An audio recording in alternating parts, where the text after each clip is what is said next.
The forest was cold that morning, and the air carried with it the scent of fallen leaves and quiet things. It was the kind of morning that felt still, untouched, as if time had paused just long enough for something unusual to happen. And in a way, it had. Beneath the tangled canopy of golden branches, where the sunlight only barely reached the ground, a man lay dying. Officer Daniel Brooks, his police uniform torn and bloodied, his eyes fluttering between consciousness and darkness, rested against the trunk of an old oak. His breathing was shallow, labored.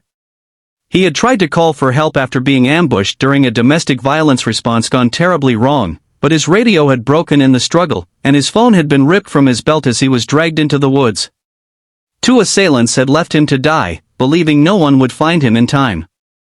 They almost got away with it. Almost. Just half a mile away, 2 little girls were walking quietly along the path they took every morning.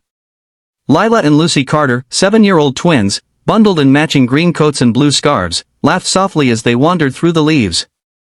They weren't alone. Walking beside them, ears perked and nose twitching at every sound, was Max, their large, alert, fiercely loyal German shepherd. Max had been a gift from their father, Aaron, a local firefighter who had died in the line of duty 2 years earlier. Since then, Max had become more than just a pet. He was their silent guardian, their comfort on lonely nights, their connection to a father whose shoes they still sometimes tried to fill in their own childlike way. Every morning, the girls and Max would take this walk while their mother, Emily, prepared breakfast and tried to hold herself together one day at a time. That morning, everything seemed the same. Until Max suddenly stopped. He stood completely still, nose high in the air, muscles rigid. Then without warning, he darted off the path, pulling hard against the leash in Lucy's hand until it slipped free. "Max," she shouted, but he was gone, charging through the underbrush like a blur of fur and urgency. The girls didn't hesitate. They ran after him, hearts pounding not just from the cold, but from the strange fear taking root inside them. They had never seen Max act like this. Something was wrong. Deep in the woods, where the trees thickened and the light thinned, they finally saw what Max had sensed: Officer Brooks, slumped against a tree, his shirt soaked in blood, his face covered in bruises and dried trails of red. The girls froze. Lila's breath caught in her throat. Lucy reached out and grabbed her sister's hand as they stared at the scene. For a moment, time stood still. Then, as if remembering their mother's voice telling them what to do in emergencies, Lucy knelt down and pulled off her scarf. Her small hands trembled as she pressed it to the officer's wound. Lila took off her coat and folded it, sliding it gently under the man's head. His eyes opened briefly, confused and in pain. Max whimpered and licked his fingers, trying to rouse him. The girls looked at each other, realizing they had no phone. No signal. No way to call for help. And no idea what would happen next. But they didn't run. They didn't scream. They stayed. Because their father had once told them that true bravery isn't loud, it's quiet, and it looks a lot like doing the right thing when no one is watching. Lila whispered to Max, almost instinctively, "Go get help." She didn't know if he understood.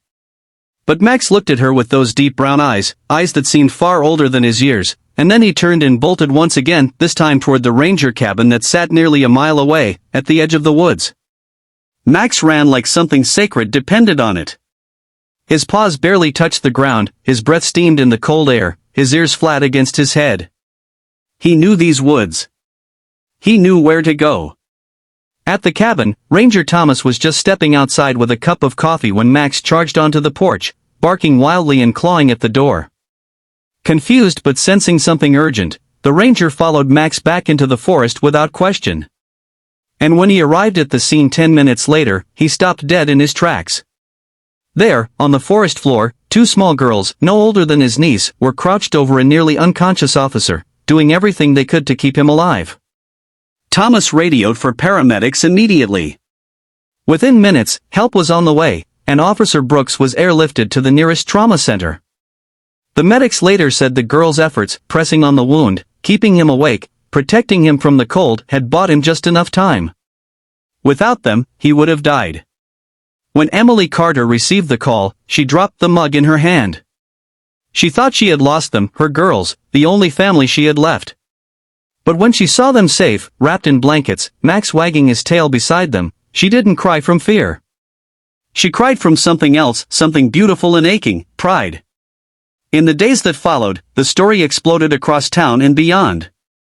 Newspapers ran the headline, "Twin girls and their dog save officer's life." The police department honored Max with a medal and the girls with honorary badges. But what stunned everyone the most was what Officer Brooks said after regaining consciousness. He had children the same age. When he thought he was going to die, he had stopped fighting. But it was the sound of the girls' voices, their calm, their kindness, their courage, that pulled him back. "I heard them," he said in a raspy voice. "I thought I was already gone, and then I heard angels." Brooks visited the Carters as soon as he was discharged from the hospital. He brought his wife and kids, and together they thanked the girls. Max remembered him and laid his head on Brooks's lap. That moment began something more than just a friendship. A bond formed, one that couldn't be explained. Over time, Brooks became a part of the Carter family. Not as a replacement for their father, but as a bridge between what they lost and what they had gained. He showed up to their school plays, joined them for Thanksgiving dinners, helped them learn how to ride bikes and play soccer.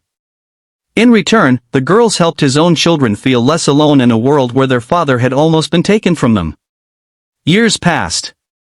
The story faded from news articles and headlines, but never from memory. Brooks founded a program called Max Watch, teaching kids how to respond to emergencies, how to trust their instincts, and how to value the intelligence and loyalty of animals. Max became the face of the program, visiting schools, comforting children, and reminding the world what love on four legs could do. When Max passed away peacefully in his sleep at the age of 13, the entire town attended his memorial. A bronze statue of him was placed under the very tree where he had found Officer Brooks, and beneath it, a plaque read, "He saved a life, and reminded us all how to live." On the anniversary of the rescue each year, Lila and Lucy, now young adults, return to that oak tree. Sometimes they bring flowers. Sometimes they just sit in silence. But every year, Officer Brooks is there too. The three of them don't need to speak much anymore. They've already said the most important things. Their story is written in actions, in quiet courage, in the unshakable bond between two children, a dying man, and a dog who wouldn't give up. If you're still here, reading or listening, and this story touched your heart even for a moment, I ask you to like, share, and subscribe to Pawsitive Tales. Stories like these don't just deserve to be told. They deserve to be remembered. Because somewhere out there, another child might need to know that courage doesn't wear a cape. Sometimes, it just wears a scarf. And sometimes, it walks on four legs. Before you leave, tell us in the comments, do you believe dogs can sense danger before we do? Has a pet ever saved or changed your life in a way you can't explain? We'd love to read your stories. This isn't just our tale.